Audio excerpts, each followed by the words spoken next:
ಇನ್ನು ಕೆಲವೆಲ್ಲ ಹಿರಿಯ ಸ್ವಾಮಿಗಳಿದ್ದಾರೆ, ಅವರೆಲ್ಲರ ಪಾದಗಳು ಕೂಡ ನನ್ನ ಸಾಷ್ಟಾಂಗ ನಮಸ್ಕಾರಗಳು. ಈಗ ತಾನೇ ಮಾತನಾಡಿದಂತ ನಮ್ಮ ಹಿರಿಯರಂತ ನಿವೃತ್ತಿ ನ್ಯಾಯಮೂರ್ತಿಗಳಂತ ಆತ್ಮೀಯರಂತ ಜಸ್ಟಿಸ್ ಕುಮಾರ್ ಅವರೇ, ಅಶೋಕ್ ಆನಂದ್ ಅವರೇ, ನಮ್ಮ ಜಯಸಿಂಹ ಅವರೇ, ನಮ್ಮ ಪುಟ್ಟರಾಜ್ ಅವರು, ಮೇಲ್ಕೋಟೆಯ ಮಾಲೀಕರು, ನಮ್ಮ ಶಾಸಕರು ಇದ್ದಾರೆ ಮೈಸೂರು, ಅವರು ಮೈಸೂರು ಮಾಲೀಕರು. ಸೊ ಇನ್ನ ಎಲ್ಲ ವೇದಿಕೆಯರೆಲ್ಲ ಗಣ್ಯರೆಲ್ಲ ಇದ್ದಾರೆ. ತಾವು ಇಷ್ಟು ದೊಡ್ಡ ಧರ್ಮಸಭೆಯಲ್ಲಿ ಬೆಳಗ್ಗೆಯಿಂದ ಕೂತಿ ಮನಸ್ಸಿಗೆ ನೆಮ್ಮದಿ ತೆಗೆದುಕೊಳ್ಬೇಕು ಅಂತ ಕಾತುರದಿಂದ ತಾವೆಲ್ಲ ಕೂತಿದ್ದೀರಿ. ನಿಮ್ಮೆಲ್ಲರೂ ಕೂಡ ನನ್ನ ಸಾಷ್ಟಾಂಗ ನಮಸ್ಕಾರಗಳನ್ನು ಅರ್ಪಿಸಿದ್ದಾರೆ.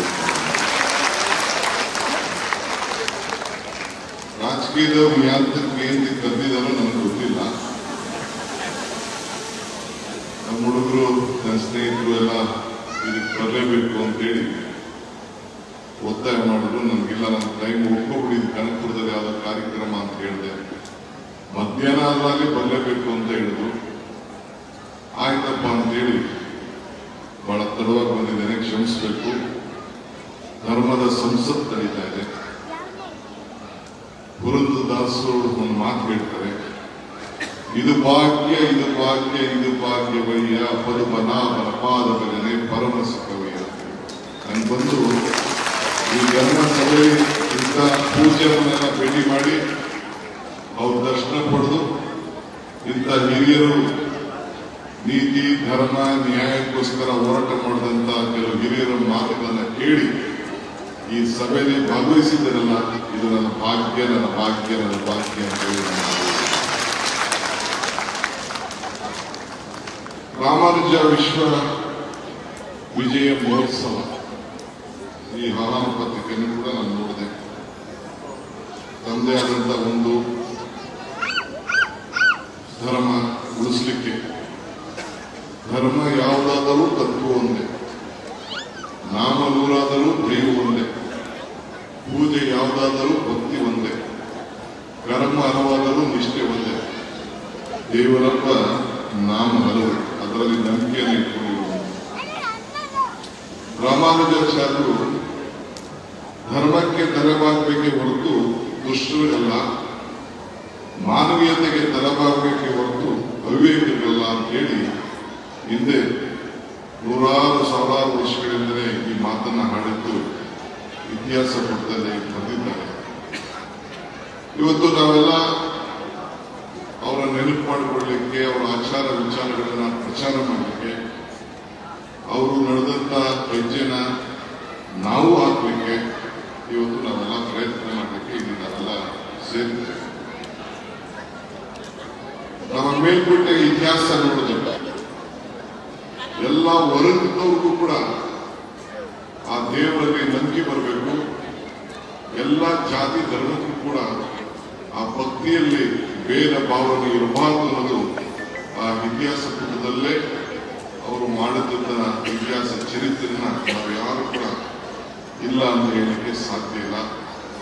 ಜೊತೆಗೆ ಭಕ್ತಿಯನ್ನ ನಾಶ ಮಾಡಲಿಕ್ಕೆ ಯಾರಿಗೇನೂ ಸಾಧ್ಯ ಇಲ್ಲ ಅಂತ ಕೇಳಿ ಆವತ್ತಿನ ಕಾಲದಲ್ಲಿ ಪ್ರತಿಪಾದನೆಯನ್ನ ಮಾಡಿದ್ರು ಕೂಡ ನಾನು ಓದಿದ್ದೇನೆ.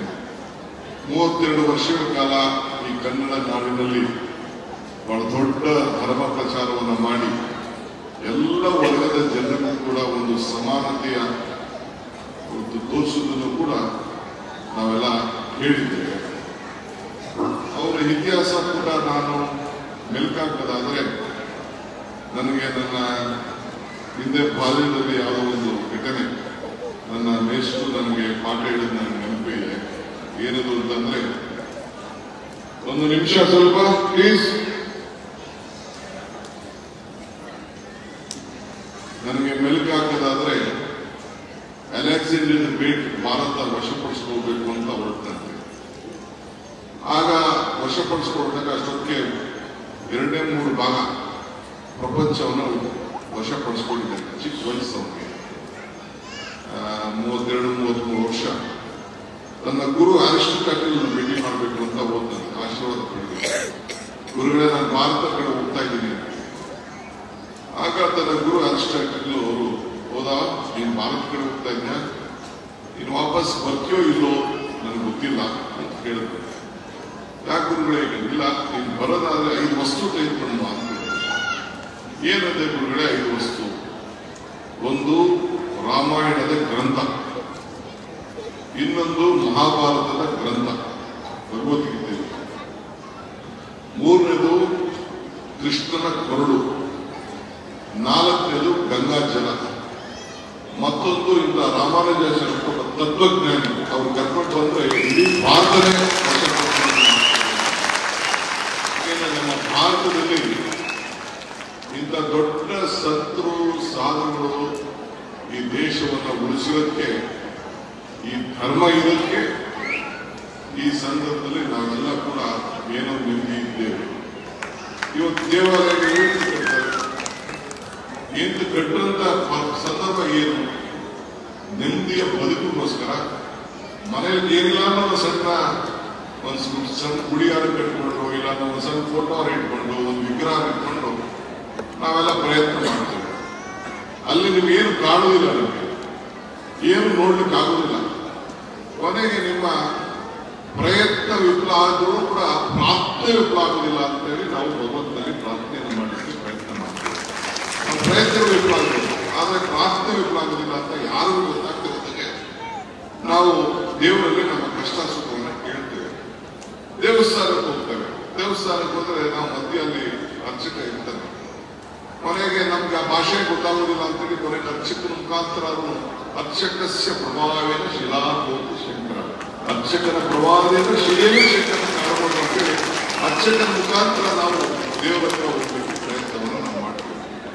ಕೊನೆಗೆ ನೆಮ್ಮದಿ, ನಮ್ಮ ಬದುಕು, ನಮ್ಮ ಕಷ್ಟ ಸುಖ, ನಮ್ಮ ಮಕ್ಕಳು ಒಳ್ಳೇದಾಗಲಿ, ನೆಮ್ಮದಿ ಸಿಕ್ಕಲಿ, ಒಳ್ಳೆ ಆರೋಗ್ಯ ಸಿಕ್ಕಲಿ ಅಂತ ಕೇಳೋದಕ್ಕೆ ಒಂದು ಪ್ರಯತ್ನವನ್ನು ಮಾಡ್ತೇವೆ. ಹಂಗೆ ಇಂಥ ಪುಣ್ಯ ಪುರುಷರು ಇವತ್ತು ರಾಮಾನುಜಾಚಾರ್ಯರು ಅವತ್ತು ಈ ದೇಶಕ್ಕೆ ಒಂದು ಮಾರ್ಗದರ್ಶನವನ್ನು ಮಾಡಿ ನೆಮ್ಮದಿಯನ್ನು ನೀಡಿ ಎಲ್ಲ ಸಮಾಜದಲ್ಲೂ ಕೂಡ ಶಾಂತಿ ಸಿಗಲಿ ಅಂತೇಳಿ, ಯಾವುದು ಕೂಡ ಅವರ ಬದುಕಿನಲ್ಲಿ ಒಂದು ಉತ್ತಮವಾಗಲಿ ಅಂತೇಳಿ ಒಂದು ಮಾರ್ಗದರ್ಶನ ಕೊಟ್ಟದ್ರಿಂದಲೇ ಇವತ್ತು ನಾವೆಲ್ಲ ಇನ್ನ ಮನುಷ್ಯರಾಗಿ ನಾವಿನ್ನ ಉಳ್ಕೊಂಡಿದ್ದೇವೆ. ಅದರಿಂದ ನೀವು, ನಾನು ಹೇಳಿದಷ್ಟೇ, ನಿಮ್ಮ ಮಹಾಸಭಾ ಇದೆ, ನಿಮ್ಮ ಮಠ ಇದೆ, ಹಿರಿಯರು ಹೇಳಿದ್ದಾರೆ ಮನೆ ಹುಷಾರು ಮಠ ಹುಷಾರು ಅಂತ. ನಿಮ್ಮ ಮನೆ ಹೆಂಗೆ ಕಾಪಾಡ್ತೀರೋ ಹಂಗೆ ನಿಮ್ಮ ಮಠ, ನಿಮ್ಮ ಸಂಸಾರ, ನಿಮ್ಮ ಧರ್ಮಪೀಠವನ್ನು ನೀವು ಕಾಪಾಡ್ಕೊಂಡು ಹೋಗಬೇಕು.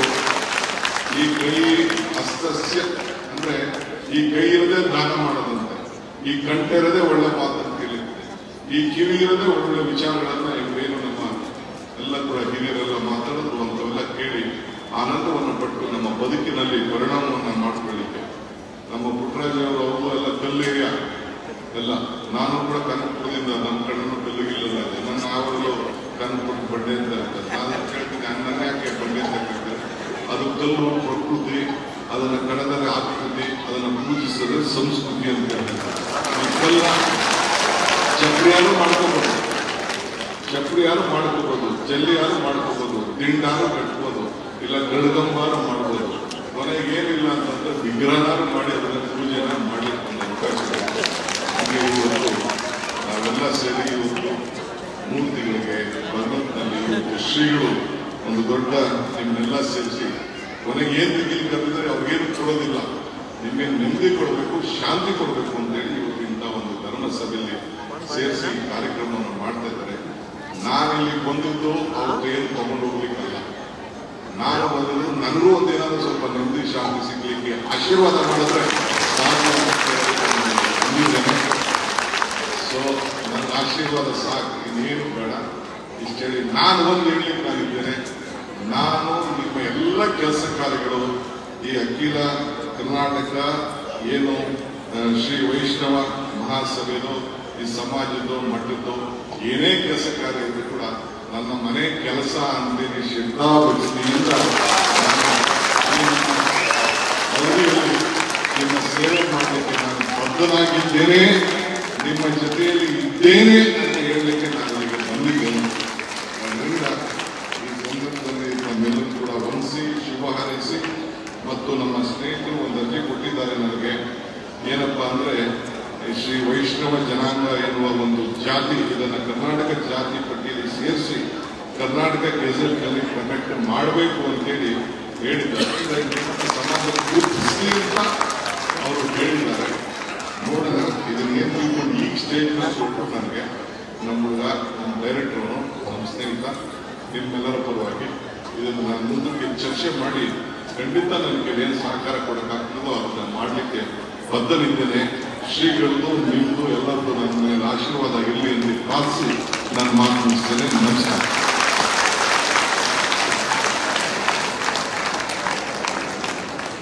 ಮಾನ್ಯ ಉಪಮುಖ್ಯಮಂತ್ರಿಗಳಿಗೆ ಧನ್ಯವಾದಗಳು. ಅತ್ಯದ್ಭುತವಾಗಿ ನಮ್ಮ ವಿಷಯವನ್ನು ಪ್ರಸ್ತುತಪಡಿಸಿದ್ದಾರೆ. ಅವರಿಗೆ ಮಾನ್ಯ ಸ್ವಾಮಿಗಳು ಈಗ ಸನ್ಮಾನವನ್ನು ಮಾಡ್ತಾರೆ. ದಯವಿಟ್ಟು ಚಪ್ಪಾಳೆಯ ಮೂಲಕ